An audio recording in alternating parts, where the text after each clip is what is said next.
Super Tuesday breakdown. Today, we are on to Alabama, Tennessee, Virginia, and North Carolina. So I guess I'll start with Alabama and Tennessee. Those are the states, admittedly, that I know the least about. But I guess we can start with Alabama in particular. This is a state strong for Joe Biden, large, older African-American population. That's actually a place where the Black Caucus there endorsed Michael Bloomberg. He could have some support there. I forgot about that. As well. However, I mean, Nate Silver currently has Biden forecasted to win about 34% of the vote there. But that Sanders does have about a 14% chance. So I think we're going to see very similar dynamics to what we see in South Carolina. Yeah. How many I think you have the delegate count. Yeah, I have the delegate count. In Alabama, it's 52. Yeah. And this is one of the strongest states on Super Tuesday for Joe Biden. It'd be pretty stunning if he didn't win Alabama. Right. Nate Silver's got him at a 7 in 10 chance of winning. So, overwhelming favorite. Not that crazy things can't happen, but this is a very good state for Joe. So then Tennessee, actually, this is another one where Biden is forecasted to win about 28% of the vote in Nevada. But that Sanders has about a 3 in 10 chance, a 30% chance of winning. I wouldn't sleep on Sanders in Tennessee. It's the same thing. They've got, the white working class kind of population that supported Trump traditionally. However, I mean, maybe a little bit more conservative, older voter might back Joe Biden. I think this one is where it depends more on Biden's performance in South Carolina. If he does a double digit, then he's going to hang on in Alabama. He's probably always going to win Alabama. It's more about Tennessee. On the margins, whenever Sanders is like right up there, seems like he's going to do a good job there. Yeah, Tennessee is another fairly strong state for Joe. If we're looking at the map of Super Tuesday and what he could likely pick off, I would say this is a decent state for him. Not as strong as Alabama, but another good one. This is a smaller African-American population, so, that makes it less of a stronghold for him. 64 delegates at stake here, so a number up for grabs there as well.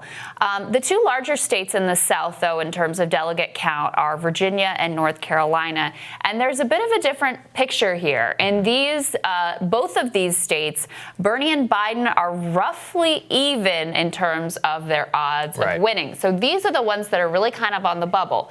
If Biden puts up really big numbers in South Carolina, they may fall in his direction. If he doesn't, then they may fall in Bernie's direction. We do have a poll out of North Carolina that has Bernie winning right now by a small margin. He's at 20, Biden's at 18. You have a poll out of Virginia that shows almost the exact opposite. Biden at 22, Bernie at 17. So these are two that I think, if Bernie's able to pull both of these away from Biden and win them both, he's had a very good Super Tuesday. If they split the difference, kind of medium. If he loses both, then it was an okay result. Yeah, and I think Virginia, it's like you said, it's a strange one. But Tim Kaine, he did endorse Joe Biden today. I don't know if endorsements mean anything anymore, but I guess that's where the Virginia Democratic Party, or at least part of it, is thinking for Joe Biden. But these are the two more consequential states, because Virginia is one of those, I mean, it's not really purple anymore. It's mostly blue, but it's still got, enough of a Republican voter base there that it's a decent bellwether as to how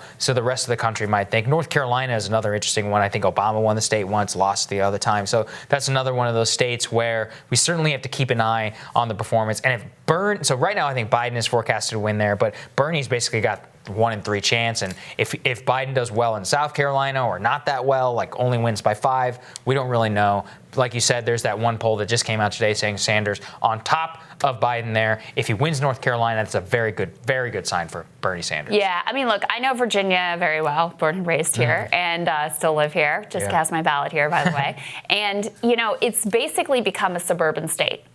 Which is not a great dynamic for Bernie. It tends to be a place that Pete or Warren or Biden would do well. I think it's very much a state that if you had one consensus anti-Bernie pick, I think that person would win it. Since you have more of a fragmentation, it gives Bernie a chance. And there are a lot of young people here. There are a lot of college students here.